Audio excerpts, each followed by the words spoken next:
Il existe des êtres d'une rareté absolue. Lorsqu'ils franchissent le seuil d'une pièce, sans dire un seul mot, l'atmosphère bascule. Ils ne crient pas, ils ne réclament pas l'attention, ils ne forcent aucun respect. Pourtant, leur simple présence impose le silence. Et puis, il y a tous les autres. Ceux qui parlent fort, qui s'agitent, qui cherchent désespérément à impressionner. Mais dont l'influence reste désespérément nulle. Pourquoi ? Parce que le véritable leadership ne réside jamais dans le volume de la voix, mais dans la profondeur de la présence. Avant même de donner une parole à Adam, Dieu lui a confié une autorité. Avant même de prêcher son premier sermon, Jésus marchait déjà avec une puissance qui captivait les foules. Le vrai leadership commence bien avant que ta bouche ne s'ouvre. Dans ce message, tu vas découvrir comment incarner l'attitude d'un leader sans prononcer un traître mot. Tu vas comprendre pourquoi la vision sculpte ta démarche, comment la discipline secrète fabrique ton aura, et pourquoi ton monde intérieur est le seul véritable architecte de ton impact extérieur. Si tu es prêt à mûrir, à grandir et à inspirer un respect naturel par une assurance inébranlable, alors prépare-toi, ce qui suit va transformer radicalement ta façon d'apparaître au monde. Dieu ne t'a jamais conçu pour vivre en victime des circonstances, en prisonnier de l'opinion publique ou en esclave de l'approbation des autres. Il t'a façonné pour marcher en roi, en ambassadeur, en représentant d'un royaume. Ta vie n'a pas été pensée pour être timide, hésitante ou désolée d'exister. Tu es fait pour manifester une influence sans effort et une autorité sans arrogance. Écoute bien ceci, le leadership est une présence avant d'être un discours. Avant la parole, il y a la position. Avant le dialogue, il y a la posture. Tu ne peux pas prétendre parler comme un leader si tu ne te tiens pas comme un leader, si tu ne penses pas comme un leader, si tu ne vis pas comme un leader. Le leadership n'est pas un titre honorifique, c'est la manifestation d'un but découvert. Ce n'est pas une posture qu'on joue, c'est ce que l'on devient. Et la réalité, c'est que les gens ressentent qui tu es devenu bien avant que tu ne prennes la parole.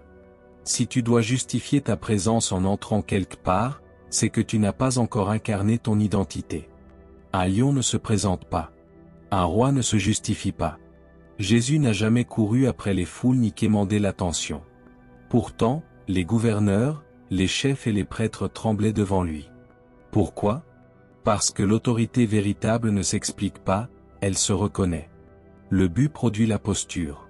Quand tu connais ta mission, cela modèle ta façon de t'asseoir, de te tenir, de marcher, de t'habiller et de décider. Le but protège ta dignité. Il régule tes actes et affine ton attitude. Ceux qui sont perdus dérivent sans direction, mais ceux qui savent où ils vont marchent avec une assurance qui inspire l'alignement. Quand une personne connaît son assignation, son silence même devient assourdissant. La domination à laquelle tu es appelé n'a rien d'une dictature. C'est une autorité intérieure parfaitement maîtrisée. Dominer, c'est régner sur ton esprit, tes émotions, tes impulsions et tes priorités. Tu dois te diriger toi-même avant de prétendre guider le monde. Si ce sont tes humeurs, ta colère ou tes insécurités qui tiennent le volant, tu ne porteras jamais la couronne d'un leader. Le premier territoire à conquérir, c'est toi-même. Un homme sans maîtrise de soi est comme une ville sans murailles. Vulnérable, sans identité, exposé au mépris. Le manque de discipline se voit sur ton visage, dans ta démarche, dans ton aura. La présence d'un leader ne vient pas du charisme artificiel, mais du caractère. Elle est l'expression visible d'une discipline invisible. Elle naît quand ta vie privée est encore plus solide que ta vie publique. Ce que tu crois de toi-même se lit sur ton visage. Si tu te vois insignifiant, tu marcheras comme un ombre.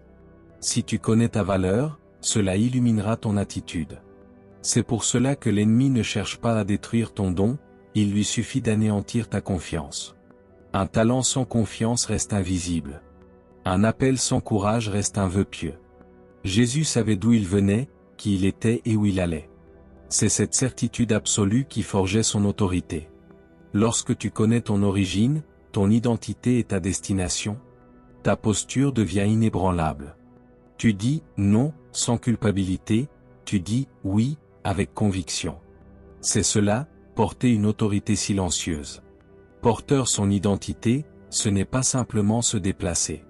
C'est transporter un trésor inestimable avec une intention sacrée. Tu avances avec la conscience d'être un réceptacle de potentiel divin. Tu ne laisses plus tes émotions te traîner par terre, et tu ne permets plus jamais aux autres de définir ta valeur. Tu ne dois jamais donner aux circonstances le pouvoir de voler ta dignité. Tu dois te porter chaque jour avec la pleine conscience de ton assignation. Comprends bien ceci, la présence d'un leader n'est pas une mise en scène. Ce n'est pas du théâtre. Ce n'est pas une imitation bon marché. C'est un alignement. Beaucoup tentent de singer le leadership en contrefaisant des gestes, en forçant une voix grave ou en affichant une assurance artificielle. Mais cela n'a rien d'une transformation, c'est une simple caricature. La véritable présence du leadership est spirituelle. Elle naît de l'alignement parfait avec l'intention de Dieu pour ta vie. Garde cette vérité en tête. Tu ne peux pas agir en leader si tu ne portes rien qui mérite d'être conduit. La présence découle directement du poids de la responsabilité que tu épaules. Lorsqu'une femme porte la vie, toute sa démarche change, sa posture se transforme, ses priorités se réorganisent. De la même manière, lorsque tu es enceinte d'une vision, ton comportement bascule. Quand tu portes un but, ta façon d'avancer dans la rue n'est plus la même. Quand tu portes un appel, tes décisions deviennent tranchantes. Il est rigoureusement impossible de porter une destinée et d'avancer dans la vie avec légèreté. Dans les Écritures, lorsque l'onction est descendue sur David, il n'est pas monté sur le trône la minute suivante. Il n'a pas reçu de couronne immédiatement. Et pourtant, quelque chose en lui avait irréversiblement changé, à tel point que le roi en place le sentait déjà. Pourquoi ?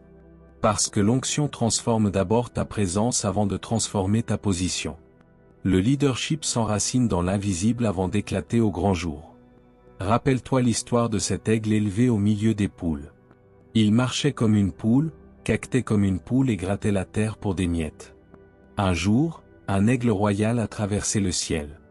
L'aigle au sol a levé les yeux, et une voix lui a dit : « Regarde là-haut, voilà ta vraie nature. Tu as simplement appris à vivre bien en dessous de ce que tu es. Lorsque tu ignores qui tu es, tu condamnes ton potentiel à la médiocrité. Mais dès que la révélation de ton identité te frappe, ta posture se redresse. Tu lèves la tête. Tu cesses de picorer les opinions des hommes. Tu arrêtes de gratter la terre stérile de l'insécurité. Tu quittes les cercles de la peur, tu déploies tes ailes et tu prends ton envol.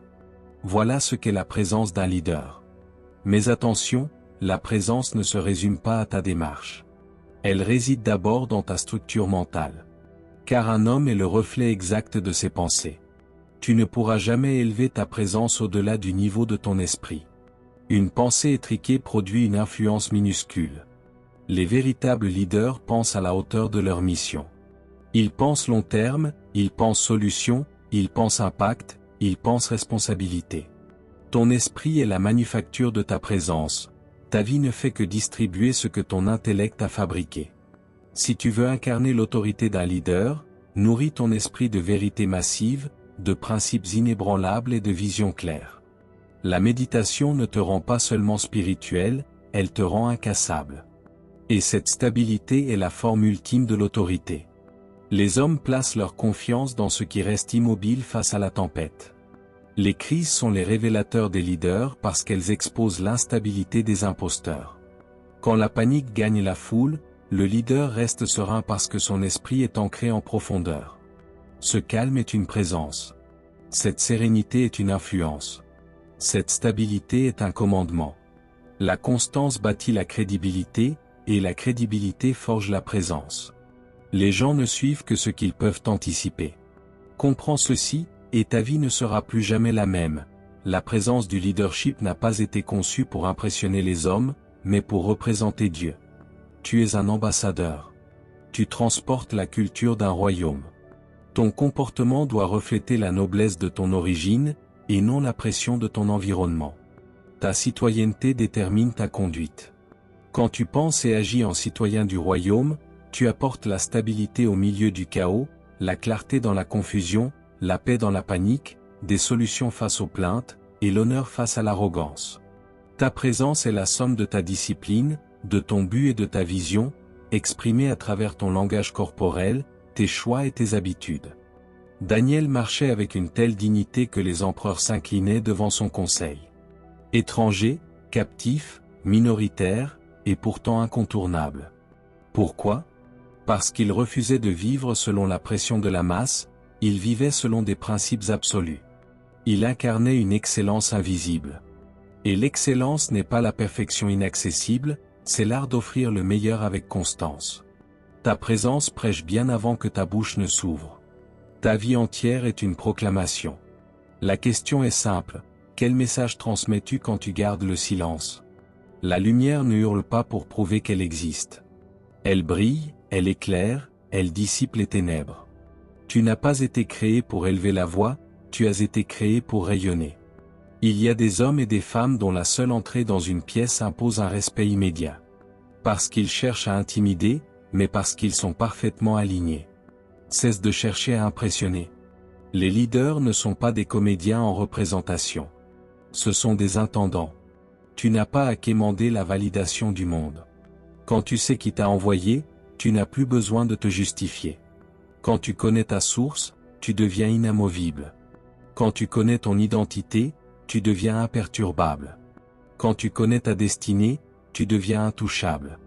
La confusion détruit la présence. Si tu doutes de qui tu es, ta démarche devient hésitante, ta voix devient timide, ton impact s'évapore. C'est pour cela que Dieu révèle toujours l'identité avant de donner les ordres. Avant d'envoyer Jérémie, il lui a rappelé qui il était. Avant de mandater Moïse, il l'a affirmé. Avant d'envoyer Jésus affronter le désert, le Père a déclaré son identité. L'identité précède toujours la responsabilité. Le leadership ne commence pas par le contrôle des autres, mais par la maîtrise absolue de soi-même. Tu ne pourras jamais conduire qui que ce soit plus loin que là où tu t'es conduit toi-même.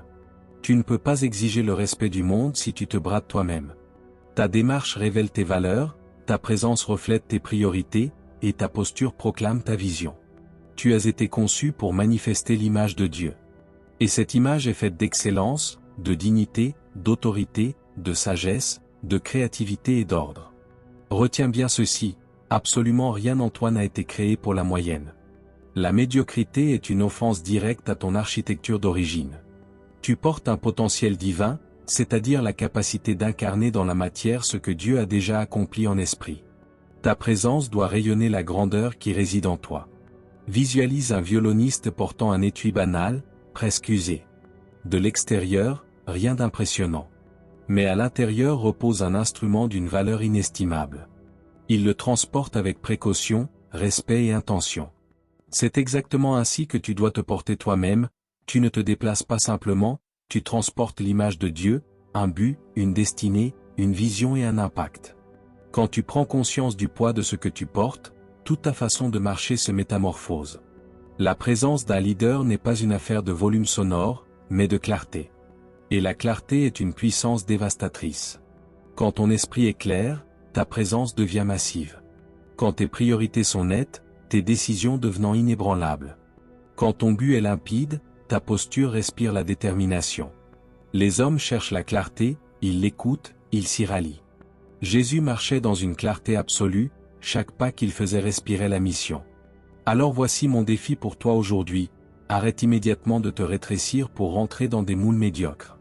Cesse de courber l'échine pour rassurer ceux qui refusent de grandir. Cesse d'avancer comme si tu n'avais rien à offrir ou comme si tu dérivais sans boussole. Marche comme le porteur d'une mission divine. Marche comme un ambassadeur du ciel. Marche comme un leader. La dignité est le vêtement sur mesure du leadership. Revêt-la dans tes décisions, dans ton attitude, tes relations, tes habitudes et tes choix. Les justes ont l'audace du lion. Et le lion ne quémande l'approbation de personne. Il ne panique pas devant l'opposition, sa seule présence suffit à imposer sa nature. Tu portes cette même nature. Cesse de t'excuser d'exister ou d'avoir un appel. À partir d'aujourd'hui, érige des remparts autour de ta vie. Protège ta posture, garde la tête haute, non par orgueil, mais par conscience de ton mandat. Protège ta parole, exprime-toi avec calme et autorité, jamais dans la précipitation ou le doute. Protège tes habitudes, la discipline est la colonne vertébrale du leadership. Protège tes relations, ton entourage façonne et contamine ton aura. Protège ta vision, révise-la, affine-la, défends-la avec hargne. Protège ton esprit, renouvelle-le par la vérité, nourris-le de buts élevés, fortifie-le par l'exigence. Un esprit puissant génère une présence irrésistible. Le véritable leadership ne cherche pas à être vu, mais à être ressenti. Là où tu mets les pieds, l'atmosphère doit changer. Lorsque l'huile de l'onction s'est déversée sur David, son apparence extérieure n'a pas changé d'un millimètre, mais tout son univers intérieur a basculé. Il est retourné garder les brebis, mais il ne marchait plus de la même façon. Il portait quelque chose. Et parce qu'il portait une royauté invisible, toute sa posture est devenue royale. Tu ne peux pas recevoir une identité divine et continuer à vivre dans la négligence. Les leaders ne possèdent pas toujours plus que les autres, mais ils portent ce que les autres n'ont pas. La présence n'est pas un masque que l'on enfile, c'est un débordement intérieur. Ta présence annonce ton niveau de préparation. Ceux qui sont vides crient et s'agitent. Ceux qui sont prêts n'ont besoin de murmurer. L'influence n'a jamais été le bruit, c'est la profondeur de l'impact. Tout comme le sel et la lumière, la présence du leader est silencieuse mais dévastatrice, discrète mais impossible à ignorer. Dieu façonne le vase dans l'ombre avant d'exposer le trésor au grand jour. Le leadership ne démarre pas en cherchant des suiveurs, mais en forgeant des convictions. Ta présence est le parfum invisible des choix stricts que tu fais dans le secret. La constance est la seule fabrique de la crédibilité.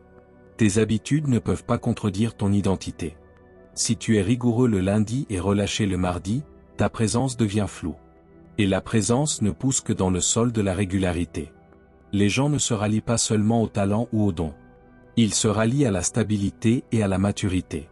Un talent sans discipline est instable, un don sans caractère est dangereux, un visionnaire sans intégrité est destructeur. Dans le livre de Daniel, il est écrit qu'il se distingua. Remarque bien, il ne fut pas distingué, il se distingua lui-même. Sa présence était le résultat direct de ses choix, pas des circonstances. Chaque fois que tu privilégies la discipline sur la facilité, tu te distingues. Chaque fois que tu choisis ta vision plutôt que la distraction, tu te distingues. La présence n'est jamais un accident. C'est une succession de décisions intègres. Un jeune homme m'a demandé un jour: comment faire pour que les gens me prennent enfin au sérieux? Je lui ai répondu: commence par te prendre toi-même au sérieux. Le monde t'évalue scrupuleusement à la hauteur de la valeur que tu t'accordes.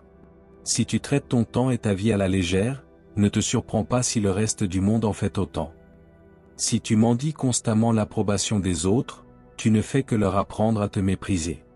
Les véritables leaders ne réclament pas l'honneur, ils l'incarnent. L'honneur ne s'implore pas, il se projette. Sur le plan spirituel, chaque être humain transporte une atmosphère. Certains propagent la confusion, d'autres l'insécurité, d'autres encore l'orgueil. Mais les leaders diffusent la clarté, la paix, la direction et une confiance inébranlable. L'atmosphère est invisible, mais elle reste profondément palpable. Jésus portait une aura spirituelle tellement dense que les démons réagissaient à sa simple proximité. Les foules le suivaient sans invitation, les malades s'approchaient sans permission et les autorités le redoutaient sans qu'il n'ait besoin de chercher la confrontation. Quand tu es parfaitement aligné avec ton but, tu te revêts d'une même gravité spirituelle. Les hommes ressentent la densité de ton être. Ils perçoivent ton intention, ta discipline et ta trajectoire. La présence du leadership est d'abord une réalité spirituelle avant d'être une posture sociale. Comprends bien ceci, ta pureté façonne ton autorité. Le compromis affaiblit le leadership, le vice érode la confiance et une conscience coupable assassine l'assurance. La justice engendre l'audace, tandis que la compromission génère la peur. La sainteté n'est pas une valeur dépassée, c'est une force spirituelle brute. L'intégrité n'est pas une option, c'est un moteur d'influence. La présence exige un cœur pur, un esprit stable et des motivations parfaitement alignées. La vision joue elle aussi un rôle capital, elle sculpte ta posture. L'homme sans vision dérive sans cap, l'homme de vision avance avec une intention chirurgicale. Quand tu sais exactement où tu vas, tu n'as plus aucun besoin de te justifier, et la vision balaie définitivement la soif de validation. Lorsque Néhémie reconstruisait les murailles de Jérusalem et que ses ennemis tentaient de le distraire, sa réponse fut catégorique. Je réalise un grand ouvrage et je ne peux pas descendre. Voilà l'essence même de la présence, refuser catégoriquement de descendre au niveau de la distraction. La vision te redresse la colonne vertébrale, stabilise ta démarche et canalise ton esprit. Elle crée une assurance tranquille qui impose le respect bien avant que tu ne prennes la parole. Garde cette équation gravée dans ton esprit. Le but te donne l'identité. La vision te donne la direction. La discipline te donne la crédibilité. La posture te donne la présence. Lorsque ces 4 fondations s'unissent, tu incarnes le leadership sans avoir à prononcer un seul mot. J'ai rencontré un jour le dirigeant d'une grande entreprise. Avant même qu'il ne salue la pièce, avant même de connaître son nom, je savais qui il était. Sa posture, son regard, son calme et la qualité de son attention trahissaient son autorité.